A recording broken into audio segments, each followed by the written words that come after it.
Our guest this morning is Sebastian Salicru. He treats leadership as a research discipline, a critical social phenomena, and essential business practice. I'm a business psychologist, that's my background, and I like to do research and write and publish, but specialize in leadership development specifically, yes. What about your wife took you into focusing on leadership development? I work for a number of years in OD, and in recent years I found that has become a very, very important thing. I also believe we have a leadership crisis that I talk about in my book, Leadership Results. And I think we could do things much better. So let's start there. Because I've only been here a couple of days and I've heard people talking about the leadership crisis politically. That's one we see in television every day, yeah. But I think it's a corporate one as well. You know, organizations to spend millions or billions of dollars literally, and they're not getting the results they want. Hence the title of my book, Leadership Results. And in fact, there was an article in Harvard Business Review a few months ago labeling the industry as a training robbery. And I think it's very sad. Companies are being robbed because they're paying so much money. What do we do about that?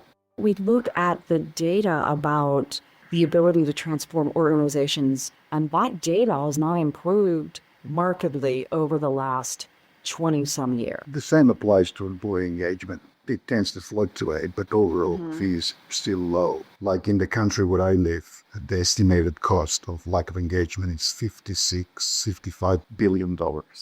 And I would suspect in the US it's much higher. But, generally speaking, I think we have a problem. And looking at the amount of suffering people experience doing the thing that they're paid to do, and we would hope they would love doing, but they don't love doing. And I was talking about this at the last conference in Spain. One of the things I talked about was about that whatever you look at suffering, you look at violence, you look at a very sad thing, really. Do you have recommendations for what to do about it? I do. I identified at least 10 key areas that need to be looked at, but I think that it's probably not worth it go into those. But generally speaking, I think what's happened is that the world has changed. If you look at it in technology, we use new technologies. But in terms of developing leaders, so to speak, or doing leadership, I think we're still using very old, outdated ways of thinking. And that's the foundation for my entire book, this whole idea of, are you innovating how you lead? Yeah. I think most of all, in general, we still hold very dearly to that view of the heroic leader, usually a man, of course, of great attributes.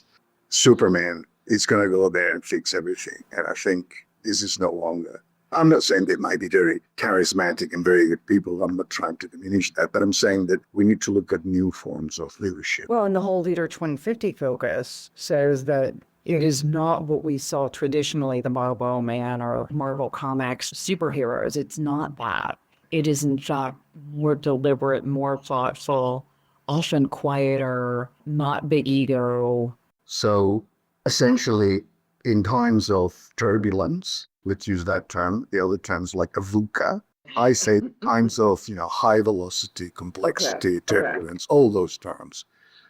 So that generates a great deal of confusion and fear. And during those times, people ask a very important question. I think we all ask, and that is, what is the story? So sense making is a relatively simple term that is around providing people with a sense of what's around them, and is actually one of the 4 dimensions of the model of leadership development that Ancona uses, Professor Ancona, MIT. So sense making, inventing, relating. Sense making is one of them. So I think an important task of leaders today is to make sense of that reality, first for themselves and then for others. And when we look at leadership maturity, we talk about maturing our ability to make sense of things. Yeah. That resonates entirely with me, the idea of sense making. Yeah. So then the next question is, well, how they do that. So first it is about making sense for themselves, but then it's how they become sense givers, if you like. Invariably, that's for language. We are linguistic beings. So it's the use of narratives and storytelling. I looked at those 2 literatures very much, sense making and storytelling. So that's why those 2 literatures interest me a lot, the sense making literature and the storytelling one. So it's about how their leaders develop their narratives, the stories, individual stories and collective stories, to help people to first make sense and then to communicate and use them as springboard for action. Just to restate, we're in a turbulent or high velocity time. Yeah. And I, as a leader, need to make sense differently than I did 5 years ago. More complex, more interconnected, more global, and faster moving. And it's my job to make sense for myself of everything that's happening, and then how people around me come to a similar sense as I have. Yeah, help them to make sense. So as a leader, then you become a sense giver. And the analogy that I use in the book is that they're no longer maps. You know, people get lost somewhere and they find a map, and eventually they navigate and they get safe to the base. But when they get there, they arrive, they realize that the map is a different map. It's from another mountain. But yet the map helped them to get energized, the confidence, the optimism to get there. Sounds like me traveling around Brussels. Yeah. So sense making is not so much concerned with accuracy. It's more about plausibility, if you like. It's about we can make choices even though we don't understand what happened, but it's how we make sense. So it's an interesting concept when you look at it. So I would say it helps me be directionally correct, though, right? Yeah, it helps you at least to center yourself, to believe in something, to have that hope and that confidence to move forward and to tap into the inner resources, if you like. Like when those people get lost into the mountain, although the map is not the actual map of the terrain, territory, they don't know that. But the belief that that is something triggers the inner resources. They become a lot more present to the situation, more optimistic, more confident, start to remember things they've learned throughout their lives, help each other, collaborate, and eventually they make it. It really does seem like my navigating around Brussels with cold days. But I look at the Google thing and it says 3 minutes, and then it says 9 minutes, and then it says 12. Clearly, I'm going the wrong direction, and I'm kind of paying attention to my phone and not looking at the buildings around me. It's a matter also then using more your intuition and creativity. We live now in times where everybody talks about data, big data. And of course, data is important, but it's not everything. You ask me personally, I think the qualitative piece, it's always on top.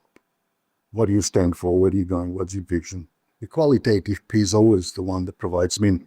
I'm listening to the book by the CEO of Microsoft, where he talks about hit refresh. And very much as they're going through challenges like, how do we deal with government wanting information about terrorists, and do we unlock algorithms? He continually goes back to values. And it's more about, what do we stand for? What do I stand for? I value security, but I also value confidentiality. So how do we make that decision? And he balances, but continually I hear him going back to first values and then the data. That centers you. I think it was General Shortcloth in the US. Schwarzkopf, Stormy Norman. Yeah, he talks about strategy and character and leadership. And he says, if you have to choose with one, you go with character. And to me, it makes a lot of sense as a leader. What's your character? The content is changing so fast that strategy tomorrow won't be valid any longer anyway. We need to have it, but have it held loosely. Yeah. There is a Spanish poet, Machado, I think it's called. There's a poem that talks about that you make the way as you walk. There is no way. That's something it's important for our listeners to hear, because so many people want to get it right. It's not real. Exactly. And if we are to engage people, if we are to use more distributive or collective ways of leading, it's about everybody having that sense of, who they are and where they're going, and understanding that nobody's going to be there to hold your hand, Well, especially now when things are changing faster than we can make sense of. So we continue to refine through the filter of our wisdom, and unwise is not helpful. It's been interesting teaching grad students, because they come in thinking they want kind of the through books. Yeah. They want the 7 steps. Tell them that how long ago was that? Like, come on, And that's the problem. We still use those ways of thinking, mental models, code, whatever you like, of 20 or 30 years ago, and expect them to use today. We need to update our mental software. We're very good about updating our iPhones and all that, but we still use the old mental software. In fact, one of my taglines is don't be the flip turn of leadership. If this room were full at this moment, a full room of people who hear you saying, I need to update, but what the heck does that mean? What do I do to make that happen?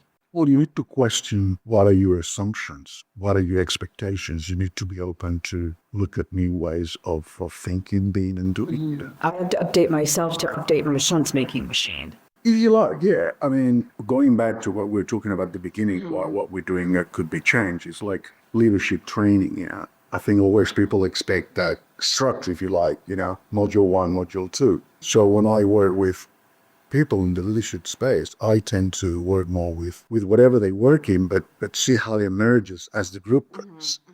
So that sets the agenda, if you like. And that helps them to get the work done as well. So that thing that you go to a training program and then you go back to work and you've got to look at all this transfer of learning, knowledge and skills and whatever. That's a bit of an old hat as well, Then you got all the pieces of action learning literature and all that, Brown stuff, which I know that a lot of people use, but I think this needs now to be very prominent and taken up. I like the work of Rayling as well, Joe Rayling. You've probably known him. But many of our listeners don't.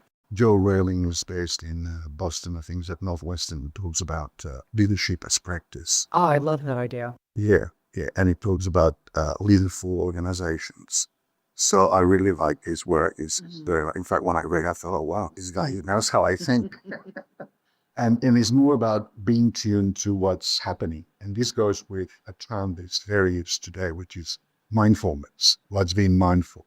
Being here, being now, being here for each other, and see what emerges out of our conversation. And action learning for people who are also unfamiliar with that. I learned something, I put it into practice. I also talk about the leader taking on the mind of the scientist. I have a hypothesis that this will work. I test it. Exactly. It's about keep questioning and working on real-time issues. So look, I understand that all this is a little bit more abstract than the way we thought traditionally, but that's the way it is. Life is more complex. So I know we tried to make it simple, but we need to look at things from a different perspective. There is another term I like to use. I say you go into this corner of the room, you see one perspective, and if you don't shift around, if you don't move it, you will never see any perspective. And a lot of people in a bird story, they are aware of it, but they keep looking at the ruri from the same perspective. I work with a lot of technology leaders, but any functional area. Exactly. And as I hit a certain level, I need to take on the perspective of the general organization. I also have to stand in my corner, but then I have to stand in your corner to see your point of view. And that leads me to another piece that has been very popular, and that's the adaptive leadership, which is that we still keep treating all these complex problems or adaptive problems as technical problems, particularly technical people, IT people, engineers. They see everything from a technical perspective, and that's why they keep failing, So again, adaptive leadership is basically the problem solves me. I don't just solve it, but I need to change in the process. Yeah, you need to, exactly. And the change takes place in different places. And it is also about what you were saying, that you keep hypothesizing. So it's a bit like a scientist, you keep asking and then you expect that you might be wrong, but that's a good thing because now you don't know where you're going to go elsewhere. It's about, understanding the stakeholders and their perspective. It's also about putting pressure into the system. That's risky because sometimes if you don't put enough pressure, things don't change. And if you put too much pressure, as Harvard says, you blow up. Which is why I say good scientists are not dope scientists. Well-conducted experiments are hard. Yeah. Interesting. My book was something asked me, what about leaders? Like they mentioned Kennedy, they mentioned Mandela. I said, well, if you look at it, all the laws you mentioned, they were killed. So when you're trying to put too much change, the system doesn't want it. The system will take care of that. That's why it's doing this. Go out there all excited, I'm going to do that. It doesn't work. Most people, you go back, whatever you work, if you work for someone, the first thing they'll do is tap into your shoulder. If you don't jump the same height you did before, they're going to get very worried. And you don't feel the same way. Well, and so we talk about leadership training failings, but it's not necessarily the training. It's putting people back into the same culture where we don't always really want them to change. Because you start seeing new things. You see, that's the thing. And that's what I really try to do in my work. After the experience of development, training, call it whatever you like, you see things in a different way. You see things that before were invisible to you, or beneath the iceberg, if you like to use the analogy iceberg. So now you see different things. So you can't be the same person again.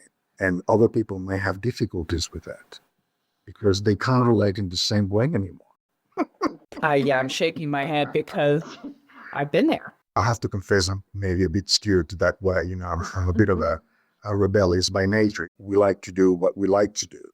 And if we have all these constraints, we get suffocated.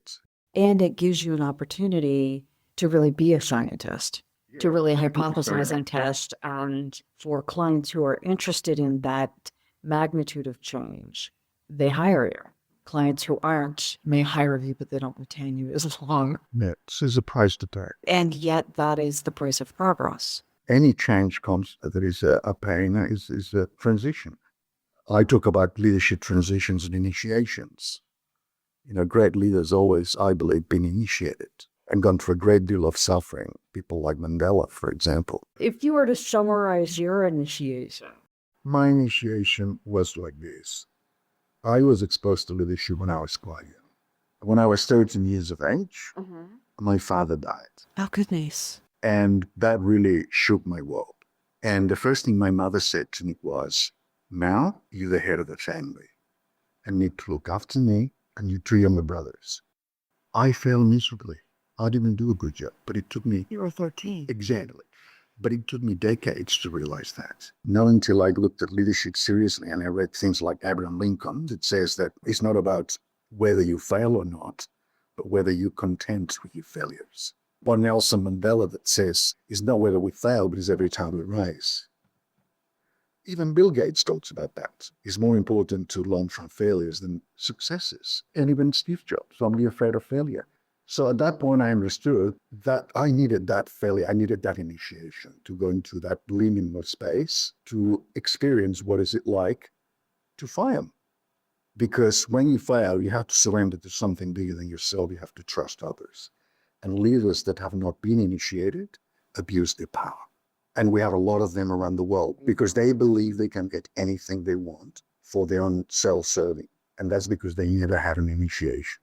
They don't understand that the role is served to others. So you and I should start the corporate initiations. I call it initiation coaching. And again, it's a bit like the question has always been, are leaders made or born, you know? Well, I say, well, either. How about they initiate it? Sebastian, thank you. This is such a delight. So if people are more interested, chapter 6 of my book talks specifically about initiation. So again, give us the name of your book, where we can find it. Well, it's called Leadership Results, How to Create Adaptive Leaders and High-Performing Organizations Through an Uncertain World. Again, it's a long topic, but leadership results is easy to remember. Okay, and it's available on Amazon? Yeah, it's available on Amazon and many online. But And your name is? Sebastian Salicru. Salicu. Salicru. Thank you so much. It was an absolute delight.